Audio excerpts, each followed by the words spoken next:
نحمده ونصلي على رسوله الكريم اما بعد فاعوذ بالله من الشيطان الرجيم بسم الله الرحمن الرحيم ان الله وملائكته يصلون على النبي يا ايها الذين آمنوا صلوا عليه وسلموا تسليما اللهم صل على محمد وآله وعترته بعدد كل معلوم لك۔ معزز و محتشم لائق صد احترام ادارہ حاضہ کے جملہ اساتذہ کرام اور میرے سامنے تشریف فرما طالبان حق و علم، السلام علیکم ورحمۃ اللہ۔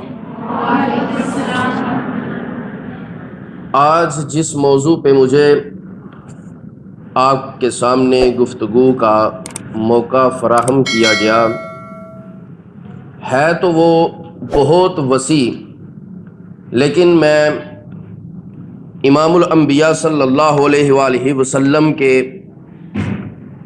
فصیح و بلیغ جملے سے، جس کو میرے کریم نبی نے ایک کوزے میں بند کر دیا،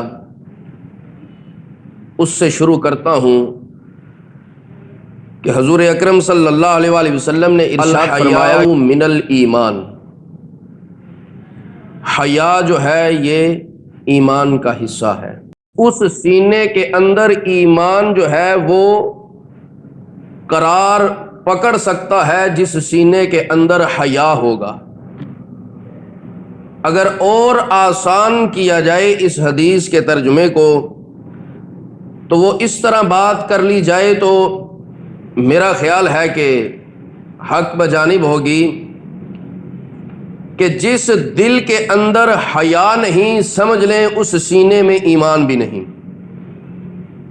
یہ مطلب ہے الحیاء من الایمان۔ اس سے پہلے چونکہ ایمان اور حیا ان کا تعلق جو ہے وہ دل سے ہے، سب سے پہلے ذرا دل کے اوپر بات کر لیتے ہیں کہ دل ہے کیا۔ سامعین، دل کے حوالے سے امام الانبیاء علیہ الصلاۃ والتسلیم نے ارشاد فرمایا کہ مومن کا دل روشن چراغ کی مانند ہوتا ہے۔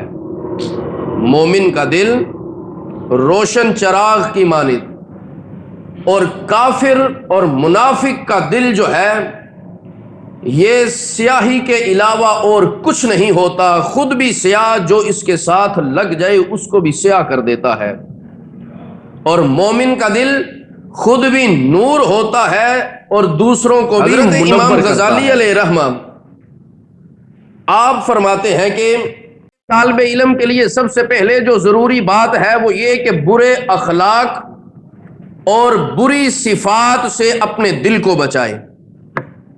جو چاہتا ہے کہ میرے سینے میں، میرے دل میں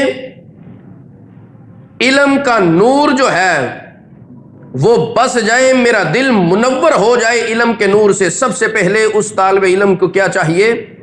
اپنے اس دل سے بری صفات کو نکالے، برے اخلاق کو نکالے، کیونکہ علم دل کی عبادت کا نام ہے۔ علم کس چیز کا نام ہے؟ دل کی عبادت کا نام۔ اور راز کی نماز جو ہے یہ علم ہے، راز کی نماز۔ اور آگے چل کے فرماتے ہیں کہ باطن میں اللہ تعالی کے قرب کا نام جو ہے وہ علم ہے۔ تین چیزیں میں نے آپ کے گوش گزار کی ہیں، اگر اس پہ آپ تھوڑا سا غور کر لیں، تدبر اور تفکر کی ضرورت ہے، تو یقین جانیں آپ کی زندگی کا جو مقصد تھا آپ اس مقصد کو پا سکتے ہیں۔ کہ علم جو ہے یہ دل کی عبادت کا نام ہے۔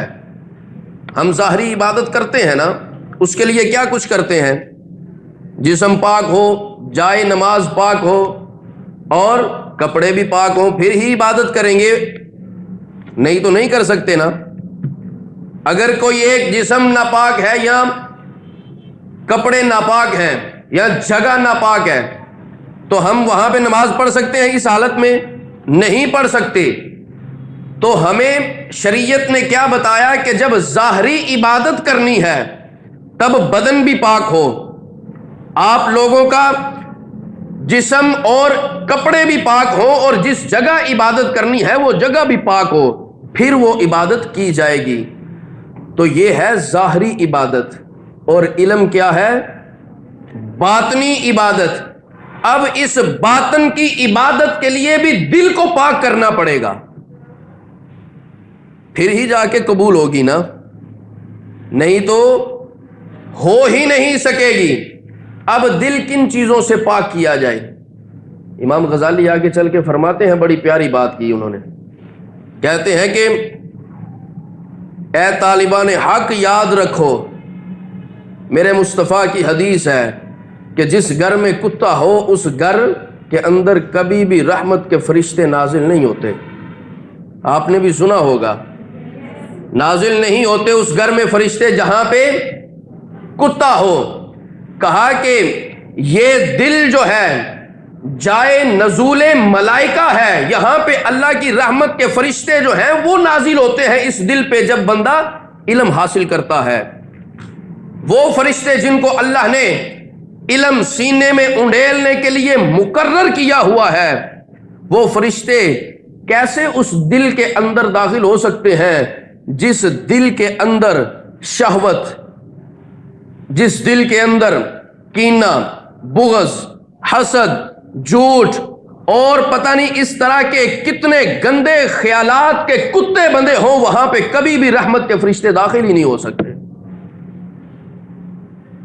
ہم نے کبھی توجہ نہیں کی کہ ہم حسد بھی کرتے ہیں، ہم نفسانی خواہشات کے پیچھے بھی بھاگتے ہیں، ہم نے کتے بھی باندھے ہوئے ہیں دل میں، اور کہتے ہیں کہ سبق یاد نہیں ہوتا۔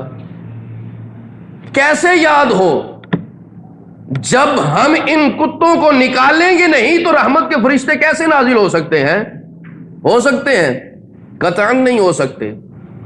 آج یہاں پہ ایک ارادہ کر کے جائیں کہ ہم نے اپنے سینوں کو، اپنے دل کو تمام گندے خیالات سے پاک کرنا ہے، تو پھر دیکھیے گا آپ ایک نظر ہی دیکھیں گے نا کتاب کی طرف تو میرا مالک اتنا رحیم ہے کہ ایک نظر میں بھی یاد کروا سکتا ہے۔ لیکن پہلے اپنے آپ کو اس قابل تو بنائیں۔ ہم اس قابل بناتے نہیں اور گلے کرتے ہیں، ہم اس قابل اپنے آپ کو بناتے نہیں لیکن گلے جو ہیں وہ کرتے ہیں۔ اسی طرح دوسری چیز جو ہے وہ یاد رکھیے گا، اللہ کا تقرب جو ہے یہ بھی تب ہی حاصل ہوگا کہ جب آپ اس راز کی نماز کی حفاظت کریں گے، اور وہ راز کی نماز کیا تھی؟ علم تھا۔ جب تک اس کی حفاظت نہیں کرو گے اللہ کا تقرب جو ہے وہ آپ کو نصیب نہیں ہوگا۔ یہ خالی پڑھ لینا، جی میرے پاس فلاں ڈگری ہے، میرے پاس فلاں ڈگری ہے، یہ پڑھ لینا اور انسان پھر نہ بننا، یہ عجیب چیز ہے۔ پھر وہ تو آپ نے پڑھا ہی نہیں نا، وہ علم تو آپ کے اوپر سے ہی گزر گیا۔ وہ اسی طرح ہے کہ جیسے شیخ سعدی فرماتے ہیں کہ گدھے کے اوپر کتابیں لادی ہوئی ہوں، وہ ویسے ہی ہے۔ ہم نے گدھے پہ کتابیں نہیں لادنی، بلکہ ان کتابوں کے اندر جو کچھ ہے اس کو اپنے سینے میں محفوظ کرنا ہے۔ اصل یہ چیز علم کا مقصود یہ ہوتا ہے۔ اور اس کے بعد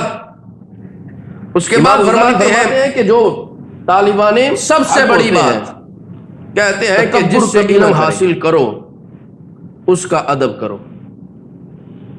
حضرت مولا علی کے انہوں نے 20 اقوال نقل فرمائے کہ جس سے علم حاصل کرو۔ یہاں تک ایک بات امام غزالی نے کہا کہ مولا علی نے کہی تھی کہ اگر جس سے علم حاصل کیا ہے اس سے کوئی غلطی بھی ہو جاتی ہے نا تو اس غلطی کو اچھالو نہ، بلکہ یہ یاد رکھو کہ یہ تمہاری رہنمائی کرنے والا ہے، اس غلطی پہ پردہ ڈالو۔ تو بہرحال اتنا وقت کے دامن میں اتنی وسعت نہیں، میں اپنی اسی بات کی طرف آتا ہوں کہ حضور اکرم صلی اللہ علیہ وآلہ وسلم نے جو ارشاد فرمایا کہ حیا یہ ایمان سے ہے۔ بیٹا یاد رکھیے گا کہ یہود و ہنود یہ آپ لوگوں کو بڑے ہی طریقوں کے ساتھ دین سے دور کرنے کے لیے ہیلے، تہوار اور اس طرح کی چیزیں آپ کے سامنے بڑی ہی بناوٹ خوبصورت طریقے سے پیش کرتے ہیں، تاکہ کسی طریقے سے مسلمان جو ہیں یہ ایسی نسل تیار نہ کر سکیں جو کہ قرون اولیٰ کے مسلمانوں نے کی تھی۔ آپ کو اگر کوئی یہ کہے کہ ایمان چھوڑ دو، ڈائریکٹ یہ بات کہے کہ کلمہ چھوڑ دو، چھوڑیں گے؟ یہ چیز یہود و نصارہ کو معلوم ہے کہ یہ نہیں چھوڑیں گے، یہ ایمان ان کو جتنا مرضی کہہ لو کہ یہ نہیں چھوڑیں گے۔ پھر کیا کیا جائے؟ کہا کہ ان کے سینے سے حیا فوت کر دو، کیونکہ ان کے نبی کا ہی تو فرمان ہے، الحیاء من الایمان، حیا جو ہے یہ ایمان کا حصہ ہے۔ جب حیا فوت ہو جائے گا تب ان کا ایمان بھی نہیں رہے گا۔ کہا کہ ان کو ڈائریکٹ نہ کہو کہ جی ٹھیک ہے، براہ راست کہو کہ جی کلمہ چھوڑو، پڑھتے رہیں جتنا مرضی پڑھیں، ان کا حیا فوت کرو۔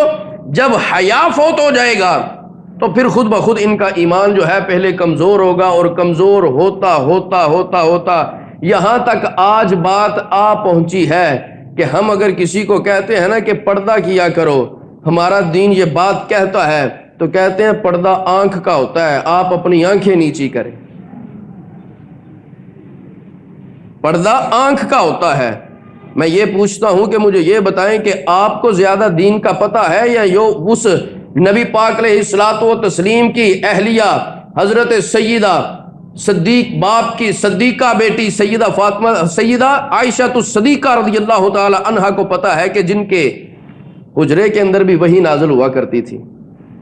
ان کو زیادہ دین کا پتہ تھا یا آپ لوگوں کو زیادہ اور ہمیں زیادہ پتہ ہے دین کا؟ ان کو پتہ ہوگا نا، جو کہ نبی کی زوجہ محترمہ ہیں۔ فرماتی ہیں کہ جب حضور صلی اللہ علیہ وآلہ وسلم کا ظاہری وصال ہو گیا تو میں ایک اوڑھنی لے کے قبر شریف پہ چلی جایا کرتی تھی۔ یہ ان لوگوں کے لیے بات کرنے لگا ہوں جو کہتے ہیں کہ حیا جو ہے صرف آنکھ میں ہوتی ہے، پردہ آنکھ کا ہوتا ہے، پردہ آنکھ کا ہوتا ہے۔ تو سیدہ کیا فرماتی ہیں عائشہ الصدیقہ رضی اللہ تعالی عنہا کہ جب نبی پاک علیہ الصلوۃ والتسلیم کا وصال ظاہری ہوا، ایک اوڑھنی لے کے، میں چادر لے کے چلی جایا کرتی کہ میں اپنے شوہر کی قبر پہ جا رہی ہوں۔ جب میرے بابا جان کا وصال ہوا سیدنا صدیق اکبر کا، ان کو بھی وہیں پہ جگہ ملی، پھر بھی میں ویسے ہی چلی جایا کرتی تھی کہ ایک شوہر ہے، دوسرے میرے باپ ہیں۔ جب سیدنا فاروق اعظم رضی اللہ تعالی عنہ کا وصال با کمال ہوا اور ان کو بھی وہیں پہ جگہ ملی، تو کہتی ہیں کہ پھر میں اپنے آپ کو اس طرح ڈھانپ کے اور ایک کونے کی طرف ہو کے بیٹھا کرتی تھی کہ اب عمر آ گئے ہیں، کیونکہ باپ اور شوہر کا مقام اور تھا، ان سے اتنا پردہ نہیں تھا، یہ تو میرے لیے غیر محرم ہے، قبر کے اندر ہیں۔ لیکن دیکھیں، اور آج ظاہری نمود و نمائش دیکھیں کیا کچھ ہو رہا ہے ہمارے معاشرے میں۔